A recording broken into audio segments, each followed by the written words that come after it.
نبی صلی اللہ علیہ وسلم کسی بھی حالت میں فجر کی سنتیں نہیں چھوڑتے تھے، خاص صحت مند ہوتے یا مریض ہوتے، سفر میں ہوتے یا مقیم ہوتے، یہ نماز آپ نے کبھی نہیں چھوڑی۔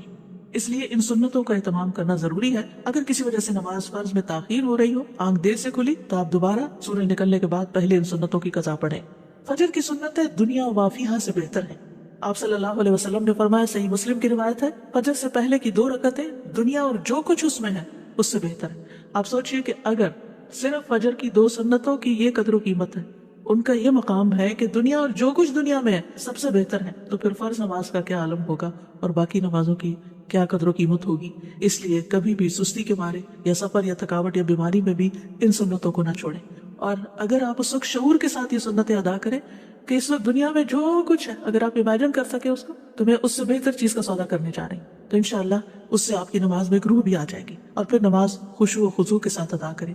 بعض اوقات ہمیں کچھ اور کام بھی ہوتے ہیں یا لوگ ہمارے انتظار میں ہوتے ہیں، لیکن یاد رکھیے کہ جو آپ کا انتظار کر رہا ہے اس کی حیثیت نماز سے بہت کم ہے، کیونکہ بعض اوقات ہم لوگوں کی خاطر اپنی نماز بہت مختصر کر دیتے، الا یہ کہ آپ کے بچے چھوٹے ہوں اور وہ رو رہے ہوں یا کوئی شدید مجبوری میں کھڑا ہو تو اور بات ہے، ورنہ اگر محض کوئی ملاقات کے لیے آیا ہے یا کسی اور مقصد کے لیے تو اس کو انتظار کرنا چاہیے کہ آپ اپنے رب کے حضور توجہ سے نماز ادا کر کے اس کے لیے فارغ ہوں۔ ایک سجدہ جو اطمینان اور خشوع کے ساتھ ادا کیا جاتا ہے وہ زمین کے تمام سونے کے خزانوں سے بھی بہتر ہے، اس لیے محبت کے ساتھ، شوق کے ساتھ سجدہ ادا کریں، کیونکہ جب بھی کوئی سجدہ کرتا ہے تو اللہ سبحانہ وتعالیٰ اس سجدے کے سبب اس کا ایک درجہ بڑھا دیتے ہیں اور اس کے ذریعے ایک خطا مٹا دیتے ہیں۔ تو ایک صحابی نے یہ سوال کیا تھا آپ سے کہ اللہ کے رسول، مجھے آپ ایسے عمل کی خبر دیں جس کے کرنے سے اللہ مجھے جنت میں داخل کر دے، یا یہ کہ اللہ کے نزدیک سب سے پسندیدہ عمل کے بارے میں خبر دیں۔ تو آپ خاموش رہے، پھر انہوں نے پوچھا، پھر خاموش رہے، جب تیسری بار پوچھا تو آپ نے فرمایا کہ تم پر اللہ کے لیے سجدوں کی کثرت لازم ہے، یعنی سجدوں کے ذریعے تم سب سے زیادہ تیزی کے ساتھ اللہ کا قرب حاصل کر سکتے ہو، کیونکہ سجدے میں انسان سب سے زیادہ اللہ کے قریب ہوتا ہے۔ تو زمین پہ صرف ٹھونگے نہ ماری جائیں بلکہ بہت توجہ کے ساتھ بہت جم کے سجدہ کیا جائے۔ نماز ختم ہونے پر اذکار ضرور کریں، اور سب سے پہلا ذکر اللہ اکبر، استغفر اللہ استغفر اللہ استغفر اللہ کے بعد کیا ہے؟ اللہم انت السلام ومنک السلام تبارکت یا ذا الجلال والاکرام۔ اس کو اگر آپ شعور کے ساتھ پڑھتے ہیں تو آپ کے اندر ایک سلامتی کی فیلنگ آتی ہے اور آپ کی وریث اور فکر اور پریشانیاں ختم ہوتی ہیں، اس لیے پوری توجہ کے ساتھ یہ دعا پڑھیں۔ پھر اسی طرح جب تک آپ مصلی پہ بیٹھے ہوں گے اور وضو قائم رہے گا تو فرشتے دعا کرتے رہیں گے، کیا؟ اللہم اغفر لہ، اللہم ارحمہ، اے اللہ اس کی مغفرت فرما، اس پر رحم فرما۔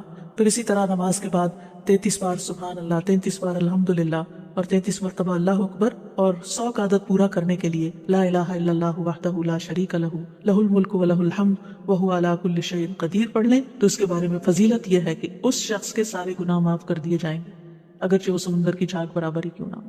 اور اگر 33 بار پڑھنے کا وقت نہیں تو 10 بار ان تسبیحات کو پڑھ لیں، لیکن تسبیحات پڑھے بغیر نہ اٹھیں، اور تسبیحات ہاتھ پہ پڑھیں۔ مثلا 10 بار پڑھنے کے لیے ہر انگلی پر 2 دفعہ سبحان اللہ پڑھ لیں۔ اگر 10 بار پڑھنا ہے تو 5 انگلیوں پہ بغیر کسی کنفیوژن کے 10 پورے ہو جائیں گے، کیونکہ دائیں ہاتھ سے پڑھنا افضل ہے۔ اور اسی طرح اگر آپ 33 بار پڑھنا چاہتے ہیں تو آپ ایک دفعہ نیچے سے اوپر کو 3 دفعہ اور دوسری دفعہ اوپر سے نیچے کو 3 دفعہ دائیں ہاتھ پہ پڑھیں، تو اس طرح 30 دفعہ ہو جائے گا، اور پھر ایک دفعہ اور چھوٹی انگلی پر 3 دفعہ مزید پڑھ کے 33 بار ہو جائے گا۔ یسیرہ رضی اللہ عنہا سے روایت ہے کہ نبی صلی اللہ علیہ وسلم نے عورتوں کو حکم دیا کہ وہ تکبیر، تقدیس اور تحلیل کی محافظت کریں اور تسبیح کو انگلی کے پوروں سے شمار کریں، اس لیے کہ قیامت کے دن ان سے بھی پوچھا جائے گا، سوال کیا جائے گا، اور وہ جواب دیں گی، یہ بولیں گی، تو یہ کیا گواہی دیں گی ہمارے حق میں کہ انہوں نے ہم پر اللہ کا ذکر گنا تھا۔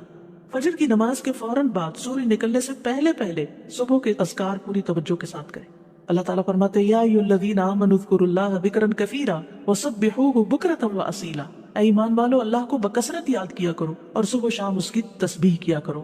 اور جو شخص صبح و شام 100 دفعہ سبحان اللہ وبحمدہ پڑھتا ہے تو قیامت کے دن کوئی شخص اس سے زیادہ افضل عمل نہیں لا سکتا سوائے اس کے جس نے اس کے برابر پڑھا ہو یا اس سے زیادہ پڑھا ہو۔ اور کوشش کیجئے کہ اپنی نماز کی جگہ پر ہی بیٹھے ہوئے اذکار مکمل کر لیں، کیونکہ فجر کی نماز سے لے کر سورج طلوع ہونے تک بیٹھنے کا اجر بہت بڑا ہے۔ رسول اللہ صلی اللہ علیہ وسلم نے فرمایا، جو شخص صبح کی نماز جماعت کے ساتھ ادا کرے پھر بیٹھا اللہ کا ذکر کرتا رہے یہاں تک کہ سورج نکل آئے، پھر 2 رکعتیں پڑھے، اس کے لیے 1 حج اور 1 عمرے کا ثواب ہے۔ حضرت انس فرماتے ہیں کہ پھر رسول اللہ صلی اللہ علیہ وسلم نے فرمایا، تامتن تامتن تامتن، مکمل مکمل مکمل ثواب ہے، یعنی حج اور عمرے کا۔ اس لیے اس وقت کو ذکر اذکار میں، اللہ کی عبادت میں اور یہ بھی ہے کہ اگر آپ قرآن کی تلاوت تہجد میں نہیں کر چکے تو اس وقت میں آپ قرآن مجید کی تلاوت بھی کر سکتے ہیں، لیکن یہ اسی وقت ہو سکتا ہے جب آپ تھوڑا وقت پر اٹھیں، یہ نہیں کہ سورج نکلنے سے 15 منٹ پہلے اٹھیں تو اس وقت یہ فضیلت آپ حاصل نہیں کر سکتے، اذان کے ساتھ ہی اٹھ جائیں اور پھر اس وقت میں اپنے صبح شام کے اذکار، کیونکہ صبح شام کے جو اذکار ہیں، صبح کے اذکار خاص طور پر یہ آپ کے لیے حفاظت کا ذریعہ بھی ہے، اور یہ اسی وقت حفاظت کا ذریعہ ہے جب آپ ان کو سورج نکلنے سے پہلے پڑھتے ہیں۔ اور اس کے ساتھ ساتھ یہ بھی ہے کہ اگر آپ بیٹھ کے تھک رہے ہیں تو ساتھ ساتھ آپ سٹریچز بھی کر سکتے ہیں، اپنی گردن کو موڑ سکتے ہیں، اپنے بازوؤں کو سانس لے سکتے ہیں، بیچ میں اپنے پاؤں کی ایکسرسائز کر سکتے ہیں، لیکن یہ ہے کہ آپ اس وقت کو اللہ سبحانہ وتعالیٰ کی ذکر اور عبادت میں ہی گزاریں۔ اور قرآن مجید کی تلاوت جو ہے ایک بڑا ہی نفع مند کام ہے۔ اپنا مصحف روز کھولیں، یعنی کوئی دن ایسا نہ جائے کہ جس کے شروع میں آپ کے قرآن مجید کا کوئی حصہ نہ ہو، کیونکہ یہ بابرکت کتاب ہے اور اس کی برکت کی وجہ سے آپ کے دن کے کام بھی آسان ہو جائیں گے۔ سورۃ فاطر کی آیات میں اللہ تعالیٰ فرماتے ہیں ان الذین یتلون کتاب اللہ واقاموا الصلاۃ وانفقوا مما رزقناہم سرا وعلانیۃ یرجون تجارۃ لن تبور لیوفیہم اجورہم ویزیدہم من فضلہ انہ غفور شکور۔ بے شک جو لوگ اللہ کی کتاب کی تلاوت کرتے ہیں اور انہوں نے نماز قائم کی اور جو کچھ ہم نے انہیں دیا اس میں سے انہوں نے پوشیدہ اور ظاہر خرچ کیا، وہ ایسی تجارت کی امید رکھتے ہیں جو کبھی برباد نہ ہو، جس میں نقصان ہے ہی نہیں، تاکہ وہ انہیں ان کے اجر پورے پورے دے اور اپنے فضل سے انہیں زیادہ بھی دے، یعنی صرف اتنا نہیں ملے گا جو انہوں نے کیا، زیادہ بھی ملے گا، بلا شبہ وہ بے حد بخشنے والا نہایت قدردان ہے۔ اور پھر قرآن مجید کی تلاوت دن بھر آپ کو غموں سے آزاد رکھے گی، کیونکہ جب دل میں غم بیٹھ جاتے ہیں تو یہ اس بات کی طرف اشارہ ہوتا ہے کہ آپ کے دل کو مزید قرآن کی غذا کی ضرورت ہے، اور قرآن مجید کو ہمیشہ اپنے قریب رکھا کریں، یعنی آپ کے ہاتھ کی ریچ میں ہو، آپ کے بیڈ سائڈ ٹیبل پر ہو یا ڈرار میں ہو یا ساتھ ہی کوئی شیلف ہو اس میں ہو، یعنی سرانے کے پاس ہو، کیونکہ جب بھی آپ کو وقت ملے یا تھوڑی دیر کے لیے بھی آپ ریلیکس ہو تو آپ کچھ نہ کچھ کھول کے پھر پڑھ سکتے ہیں۔ اور اب تو الحمدللہ موبائلز کے اندر بھی قرآن مجید موجود ہے، ایون لیٹ کے بھی اگر آپ اس کو دیکھنا چاہیں تو دیکھ سکتے ہیں۔ اور یہ اس اعتبار سے بھی سراہنے کی بات میں کر رہی ہوں کیونکہ جب انسان کو دفن کر دیا جاتا ہے قبر میں تو فرشتہ اس کے سر کی طرف سے عذاب دینے کے لیے آتا ہے، تو تلاوت قرآن اس کو دور کر دیتی ہے، اور جب فرشتہ سامنے سے آتا ہے تو صدقہ اس کو دھکیل دیتا ہے، اور جب پاؤں کی طرف سے آتا ہے تو مساجد کی طرف چل کے جانا اس کو دور کر دیتا ہے۔ تو کتنا ضروری ہے کہ ہم ان نیک اعمال کو روزانہ کی بیس پہ کرتے رہیں تاکہ مرنے کے بعد جب ہم اپنی قبر میں ہوں تو پرسکون ہوں۔ اور اگر آپ کو اللہ تعالیٰ توفیق دیتا ہے، اور خصوصاً وہ خواتین جو بزرگ ہیں، جن کے بچے چھوٹے نہیں یا جو جاب نہیں کرتی، جو اپنے گھر پہ ہوتے ہیں یا ریٹائر ہو چکے ہیں، تو ان کے لیے یہ نیکیاں کمانے کا بہت ہی اچھا وقت اور موقع ہے کہ وہ سورج نکلنے تک انتظار کریں، عبادت کریں، اور پھر اس کے بعد جب اشراق کا وقت ہو تو اشراق پڑھیں۔ اور اس کے بارے میں حدیث قدسی ہے، رسول اللہ صلی اللہ علیہ وسلم نے فرمایا تمہارا رب فرماتا ہے اے ابن آدم، کیا تم اس بات سے عاجز آ گئے ہو کہ تم دن کے ابتدائی حصے میں 4 رکعتیں پڑھو؟ میں ان کے بدلے میں تمہارے دن کے آخر تک تمہیں کفایت کروں گا، یعنی تمہارے سارے کام بنا دوں گا۔ پھر اس کے بعد پہلی چیز یہ کہ ناشتہ کریں، ناشتہ کریں، اگرچہ آپ کا دل نہ بھی چاہے، لیکن کچھ دن اگر آپ زبردستی کچھ کریں گے تو پھر عادت بھی ہو جائے گی، کیونکہ روحانی ترقی ہو نہیں سکتی جب تک انسان کی صحت درست نہ ہو، جسمانی طور پر مضبوط نہ ہو۔ اگر آپ کو گھر سے فوراً نکلنا ہوتا ہے اور آپ کا زیادہ وقت عبادت میں گزر گیا ہے تو آپ اپنے ساتھ کھجور بھی رکھ سکتے ہیں، یعنی اگر آپ کو شدید مصروفیت ہے اور وقت کم ہے تو کھجور کا ناشتہ کر سکتے ہیں۔ نبی صلی اللہ علیہ وسلم کی سنت بھی ہے، آپ نے فرمایا بالائی علاقے کی اجوا کھجور کا نہار منہ استعمال کرنا ہر قسم کے جادو اور زہر سے شفا ہے۔ پھر دودھ بہترین غذا ہے، اور ان چیزوں کو بھی عبادت سمجھ کے کریں۔ رسول اللہ صلی اللہ علیہ وسلم کے پاس دودھ لایا گیا تو آپ نے اسے پیا، پھر رسول اللہ صلی اللہ علیہ وسلم نے فرمایا بے شک دودھ کے علاوہ کوئی چیز ایسی نہیں جو کھانے اور پینے دونوں سے کفایت کرے، یعنی اگر آپ کچھ کھا نہیں بھی سکے اور 1 کپ دودھ پی لیتے ہیں تو آپ کا کھانا اور پینا دونوں ہو گئے۔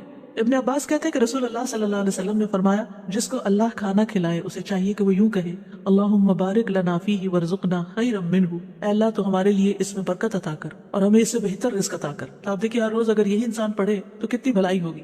اور جسے اللہ دودھ پلائے تو یوں کہے اللہم بارک لنا فیہ وزدنا منہ، یہ نہیں کہا خیرا منہ، کیونکہ دودھ سے بہتر کوئی چیز نہیں۔ اے اللہ تو ہمارے لیے اس میں برکت عطا فرما اور ہمیں اس سے زیادہ دے، یعنی مزید دودھ عطا فرما۔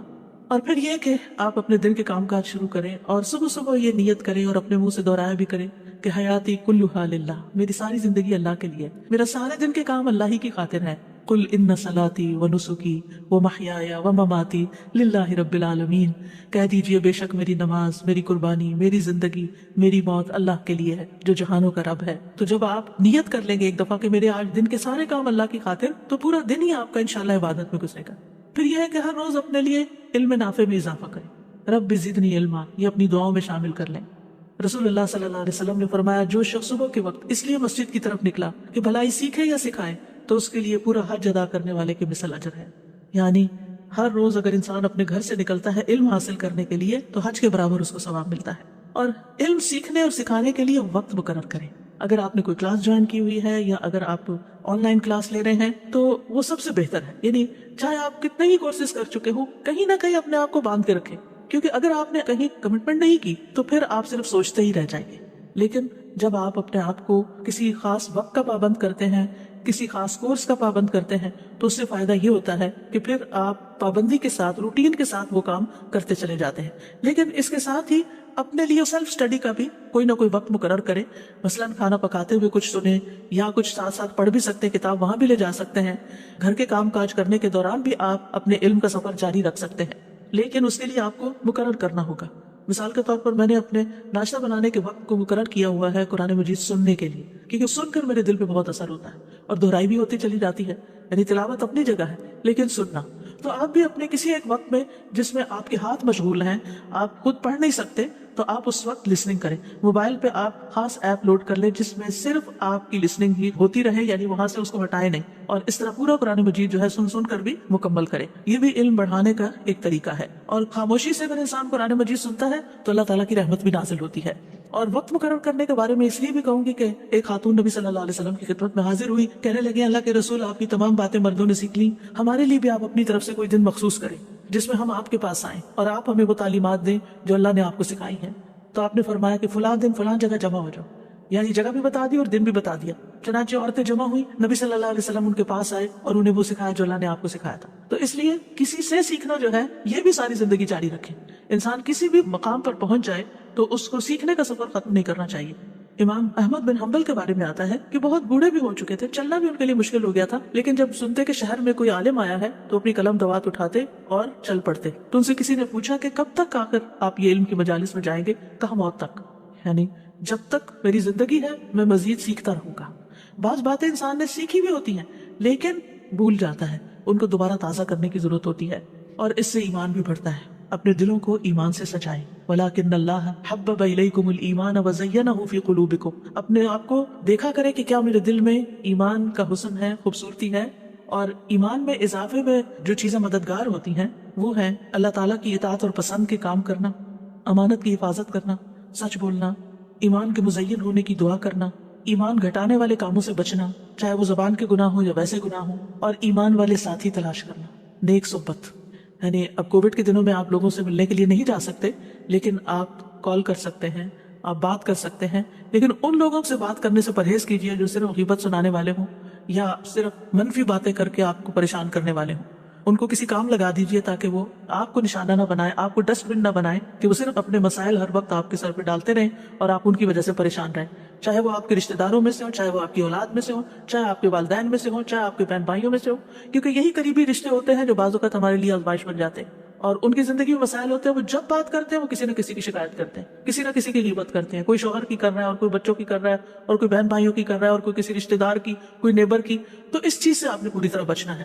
آپ ان کو کسی ایسے کام لگا سکتے ہیں، علم سیکھنے سکھانے کے کام میں، کسی ویلفیئر کے کام میں، کسی کی خدمت کے کام میں، کہ جس سے ان کی زندگی میں خوشی آئے اور دھیان بٹے اور وہ ہر وقت آپ سے اس قسم کی باتیں نہ کریں. اور اگر وہ نہیں باز آتے تو ان کو آپ اچھے طریقے سے سمجھا بھی سکتے ہیں کہ یہ کام آپ کے اور میرے دونوں کے ایمان کے لیے بھی درست نہیں اور ہماری آخرت کے لیے بھی درست نہیں. ایک دفعہ شاید ان کو یہ بات کڑوی لگے، لیکن یہ ہے کہ آئندہ کے لیے وہ سنبھل جائیں گے. پھر اسی طرح یہ ہے کہ قلبی طہارت کے ساتھ ساتھ اپنی جسمانی طہارت کا بھی روزانہ اہتمام کریں. اپنے جسم، ناخن، بدن، ان تمام چیزوں کے بارے میں فکر مند رہیں. ابو ہریرہ کہتے ہیں 5 چیزیں فطری ہیں: ختنہ کرنا، زیر ناف بال صاف کرنا، بغل کے بال اکھاڑنا، ناخن تراشنا، مونچھیں کتروانا. اور خواتین اپنے اعتبار سے جو بھی صفائی کے طور طریقے ہیں جو انہوں نے اختیار کرنے ان کا بھی دن مقرر کریں. مثلاً اگر آپ نے ہر فرائیڈے مقرر کر رکھا ہے یا ہر سنڈے مقرر کر رکھا ہے، اگر آپ اپنی پرسنل ہائیجین کے لیے ٹائم فکس کر لیں گے تو انشاءاللہ آپ کو مشکل نہیں ہوگی. لیکن باقی ڈیلی نمازوں میں وضو کرتے ہوئے اچھی طرح اپنے آپ کو صاف کریں، ساتھ مسواک کریں. رسول اللہ صلی اللہ علیہ وسلم دن یا رات میں جب بھی سو کے اٹھتے تو وضو سے پہلے مسواک کیا کرتے تھے. آپ فرماتے ہیں اگر مجھے یہ ڈرنا ہوتا کہ میں مومنوں پر مشقت ڈال دوں گا تو میں انہیں ہر نماز کے وقت مسواک کا حکم دیتا. تو آپ اپنے وضو کی جگہ پر مسواک رکھ دیجئے. اگر مسواک کرنا آپ کو مشکل لگتا ہے ہر وقت تو ایک دفعہ دن میں کم از کم پراپر مسواک کریں، اور باقی اوقات میں ٹوتھ برش کے ساتھ بھی آپ اپنے دانتوں کو ہلکا پھلکا پھیر کے یہ کام کر سکتے ہیں. حضرت سمرہ سے مرفوعاً روایت ہے، رسول اللہ صلی اللہ علیہ وسلم نے فرمایا اپنے منہ کو مسواک کے ساتھ پاک رکھو کیونکہ یہ قرآن کا راستہ ہے. تو اپنے منہ کی صفائی اور اپنی زبان کی صفائی اور اپنے گلے کی صفائی، ان چیزوں کا بھی خاص خیال رکھیں. اور پھر وضو کے بعد دعا پڑھنا نہ بھولیں. اپنے ڈیلی کے کاموں میں اگر آپ کو یاد نہیں رہتا تو کہیں لکھ کے لگا لیں.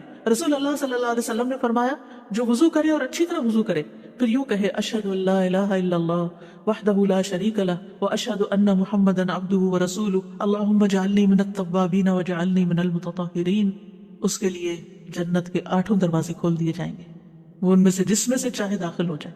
سبحان اللہ، کتنی مختصر سی دعا ہے لیکن کتنا بڑا اجر ہے، اس لیے اس کو نہ بھولیں. پھر اسی طرح یہ ہے کہ وضو کے بعد اگر آپ آذان سن رہے ہیں تو آذان کا جواب دینا نہ بھولیں. رسول اللہ صلی اللہ علیہ وسلم نے فرمایا جو شخص آذان سن کر یہ کہے یعنی اللہم رب هذه الدعوة التامة والصلاة القائمة آت محمدا الوسیلة والفضیلہ وابعثه مقاما محمودا الذی وعدته، تو قیامت کے دن نبی صلی اللہ علیہ وسلم کی اس کے لیے شفاعت جائز ہو جائے گی، لازم ہو جائے گی. حلت له شفاعتی یوم القیامہ، یعنی جو آذان کے بعد کی دعا پڑھے گا نبی صلی اللہ علیہ وسلم کی شفاعت پائے گا. اور اسی طرح وہ دعا کی قبولیت کا وقت ہوتا ہے، اس وقت کے لیے دعا سوچ رکھے کہ میں نے کیا دعا مانگی. ایک نماز سے دوسری نماز کے بیچ میں جو چیز آپ کو بودر کرے، پریشان کرے، نیکسٹ آذان سے پہلے سوچ رکھے کہ میں نے آذان کے بعد بھی یہ دعا خاص مانگی، لیکن اس کے بیچ میں بھی آپ مانگ سکتے ہیں، کوئی منع نہیں ہے. پھر اسی طرح یہ ہے کہ اپنی جسمانی صحت کا خیال رکھنے کے لیے صرف کھانا پینا ہی کافی نہیں ہے بلکہ ورزش بھی ضروری ہے. رسول اللہ صلی اللہ علیہ وسلم نے فرمایا طاقتور مومن اللہ کے نزدیک کمزور مومن سے بہتر اور پسندیدہ ہے. ہر بھلائی میں ایسی چیز کی حرص کرو جو تمہارے لیے نفع مند ہو اور اللہ سے مدد طلب کرتے رہو اور عاجز مت بنو. لہٰذا اسٹرانگ بننے کے لیے، طاقتور بننے کے لیے روزانہ کی ورزش، ایکسرسائز، یہ سب کچھ بہت ضروری ہے. آپ بریدنگ ایکسرسائز کریں، آپ اسٹریچز کریں، آپ واک کریں اور اس میں 7 اذکار شامل کر لیں. یعنی اس ٹائم پر انسان اپنے اذکار مقرر کر لیں، جیسے تسبیحات ہیں، درود شریف ہے، استغفار ہے. واک کرتے وقت یہ سب پڑھنا بہت آسان بھی ہوتا ہے اور واک بھی بورنگ نہیں ہوتی، وہ آسان ہو جاتی ہے. اور پھر اگر ایک وقت میں آپ کو زیادہ ٹائم نہیں ملتا واک کرنے کا، 2 منٹ کر لیجئے، 5 منٹ کر لیجئے، ایک تسبیح کی دیر میں کر لیجئے. دن میں کئی دفعہ 5-5 منٹ بھی اگر آپ کریں گے تو انشاءاللہ اس سے آپ کا جسم مضبوط رہے گا. اور پھر یہ کہ جسمانی مضبوطی کے ساتھ ساتھ اپنی جذباتی صحت کا بھی ضرور خیال رکھیں. اور جذباتی صحت کے لیے ضروری ہے کہ اللہ پر توکل ہو، اللہ سے محبت ہو، اللہ سبحانہ وتعالیٰ کے ساتھ ایک تعلق ہو، دل ہی دل میں اللہ کو پکارے، اس کو یاد کریں اور اس سے محبت پر خوش ہو جائیں. یعنی محبت جو ہے وہ انسان کو خوشی بخشتی ہے. تو جس شخص کی زندگی میں رب کی محبت آ جائے اس سے زیادہ خوش قسمت کوئی نہیں. اور اسی کو اپنا وکیل سمجھیں، اسی پر بھروسہ کریں، اسی سے دعائیں مانگیں، اسی سے لو لگائیں، اسی سے اپنے سارے شکوے شکایتیں کریں، اسی کو اپنے ساری مشکلات بتائیں اور اسی سے حل مانگیں. رب المشرق والمغرب لا الہ الا ہو فاتخذہ وکیلا، یہ سورۃ المزمل کی آیت ہے. شروع میں نبی صلی اللہ علیہ وسلم نے جب تبلیغ کا کام شروع کیا تو کیسے مشکلات پیش آئیں، لیکن آپ کو کیا بتایا گیا کہ اللہ رب العزت ہی کو اپنا وکیل بنائیں، اسی کو کارساز سمجھیں. اور اگر کہیں خوف خطرہ محسوس ہو تو اپنے آپ کو اپنے رب کی پناہ میں دیں. سورۃ غافر میں آتا ہے وقال موسیٰ انی عذت بربی وربکم من کل متکبر لا یؤمن بیوم الحساب. موسیٰ علیہ السلام کو جب فرعونیوں کا خوف ہوا تو انہوں نے کہا بے شک میں نے اپنے رب اور تمہارے رب کی پناہ لے لی، ہر اس متکبر سے جو یوم حساب پر ایمان نہیں رکھتا. تو آپ کو کسی انسان کی طرف سے کوئی خوف محسوس ہو، کہیں پریشانی محسوس ہو تو فوراً اس آیت کو پڑھ کر بلند آواز میں اپنے آپ کو تسلی دیں. حقیقت یہ ہے کہ قرآن مجید کے ساتھ اگر آپ کا تعلق مضبوط ہو تو آپ کو روزانہ کے مسائل کا حل اس میں ملتا ہی چلا جائے گا. اور حالات جس طرح کے بھی ہوں اللہ کی رحمت سے پر امید رہیں. اور اللہ کی رحمت کس کے قریب ہوگی؟ محسنین کے. ان رحمت اللہ قریب من المحسنین. چاہے آپ طوفانوں کی زد میں ہو پھر بھی اللہ کی طرف رجوع کریں. موسیٰ علیہ السلام کی قوم پریشان ہو گئی، آگے سمندر تھا اور پیچھے فرعون تھا، تو موسیٰ علیہ السلام نے کہا قال کلا ان معی ربی سیہدینی، ہرگز نہیں، پریشانی کی بات ہی نہیں، بے شک میرے ساتھ میرا رب ہے، وہ ضرور مجھے راستہ بتائے گا. اسی طرح کام کاج کے دوران غور و فکر جاری رکھیں، ذکر جاری رکھیں، اللہ سے دل دل میں باتیں کرتے رہیں، دعائیں کرتے رہیں. اگر ممکن ہو تو دن میں قیلولہ ضرور کریں. دوپہر میں کچھ دیر آرام کرنے کو قیلولہ کہتے ہیں، لیکن اس سے مراد گہری نیند سونا نہیں ہے بلکہ ہلکی سی نیند لینا ہے. اگر 10 سے 15 منٹ تک کے لیے بھی آنکھیں بند کر کے خاموش لیٹ جائیں اور ہلکی سی نیند لے لیں تو اس سے آپ انرجیٹک ہو جاتے ہیں. رسول اللہ صلی اللہ علیہ وسلم نے فرمایا قیلولہ کرو، شیطان قیلولہ نہیں کرتے. حضرت انس کہتے ہیں کہ ام سلیم نبی صلی اللہ علیہ وسلم کے لیے چمڑے کا فرش بچھا دیتی تھی اور آپ صلی اللہ علیہ وسلم ان کے ہاں اسی پر قیلولہ کرتے تھے. عربی کا مشہور مقولہ ہے تغدى تمدى ولو لقمتين تعشى تمشى ولو قدمين. دوپہر کا کھانا کھاؤ تو لیٹ جاؤ اگرچہ 2 لقمے ہی کھاؤ، رات کا کھانا کھاؤ تو چہل قدمی کرو اگر 2 قدم ہی چلو. عقل مند لوگ قرآن مجید میں ان کو بتایا گیا الذین یذکرون اللہ قیاما وقعودا وعلی جنوبہم ویتفکرون فی خلق السماوات والارض ربنا ما خلقت هذا باطلا سبحانک فقنا عذاب النار۔ کون ہے عقل مند لوگ؟ وہ جو کھڑے بیٹھے اور لیٹے اللہ کو یاد کرتے رہتے ہیں اور آسمانوں اور زمین کی پیدائش میں غور و فکر کرتے ہیں اور کہتے ہیں ہمارے رب تو نے یہ سب کچھ بے مقصد پیدا نہیں کیا، تو پاک ہے، ہمیں آگ کے عذاب سے بچا۔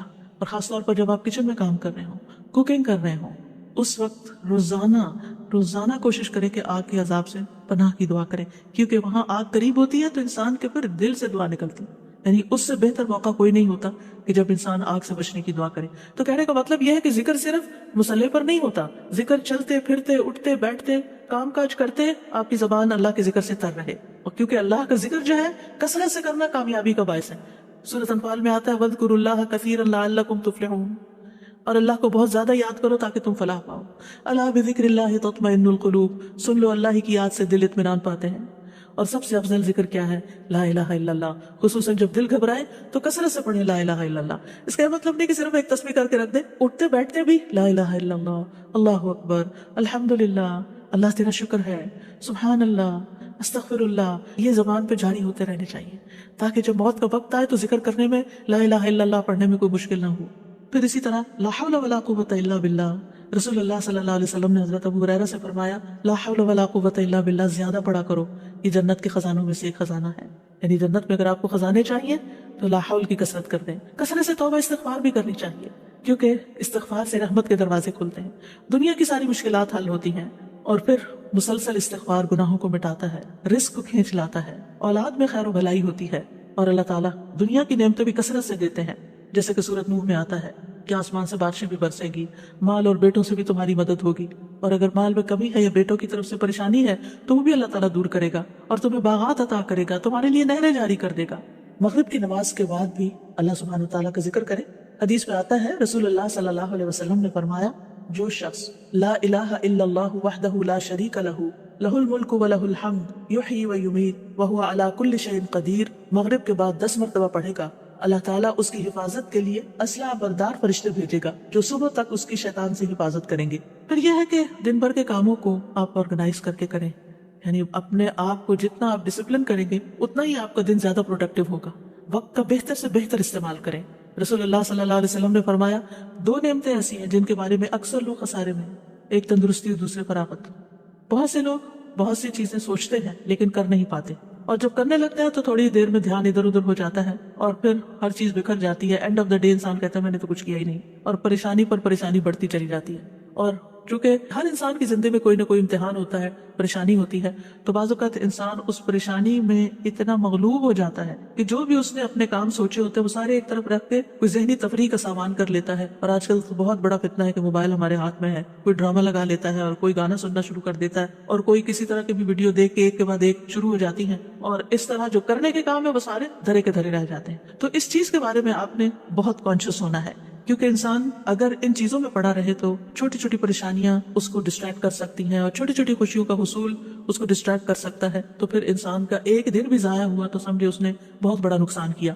اور یہ کہانی سبھی کی ہے کسی نہ کسی طرح، اس لیے کارآمد اور نتیجہ خیز دن گزارنے کے لیے ضروری ہے نمبر 1 اپنے پورے دن میں جو کام آپ بے مقصد کرتے ہیں ان پہ غور کریں، ان کی لسٹ بنائیں کہ کون سے کام فضول کے کام ہیں جن کے بغیر بھی گزارا ہو سکتا ہے یا اس سے بہتر کام بھی ہیں، تو اپنے وقت کو گھٹیا کاموں میں نہیں گزاریں، بہتر کاموں میں گزاریں۔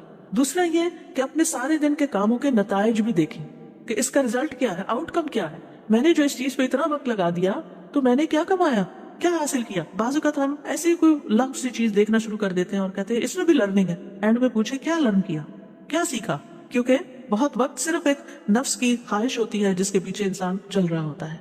نمبر 3 اپنے مقصد پر نظر رکھیں کہ میرا کسی بھی کام کے کرنے کے پیچھے مقصد کیا ہے، یہ کام میں کیوں کر رہا ہوں۔ کوئی بھی مصروفیت آپ نے جو اختیار کی ہے یا شروع کی ہے، اور اس مقصد کے راستے میں جو چیز رکاوٹ ہے اس رکاوٹ کو پہلے دور کریں، ورنہ آپ منزل پہ نہیں پہنچ سکتے۔ چوتھی چیز ہے کہ اپنے اہم اور ضروری کاموں کو متعین کریں، یہ چیزیں میری زندگی میں بہت امپورٹنٹ ہیں جنہیں میں نے کرنا ہے، اور ان کو لکھ لیں باقاعدہ، یعنی اپنی پرائرٹی لسٹ بنائیں، اہم ترین کاموں کو لکھ لیں، جو آپ کا ٹارگٹ ہے، جو گول آپ حاصل کرنا چاہتے ہیں، اس کے لیے کیا چیز مددگار ہوگی اس کو بھی ساتھ لکھ لیں۔ مثلا آپ نے ایک کام لکھا کہ مجھے یہ کام کرنا ہے،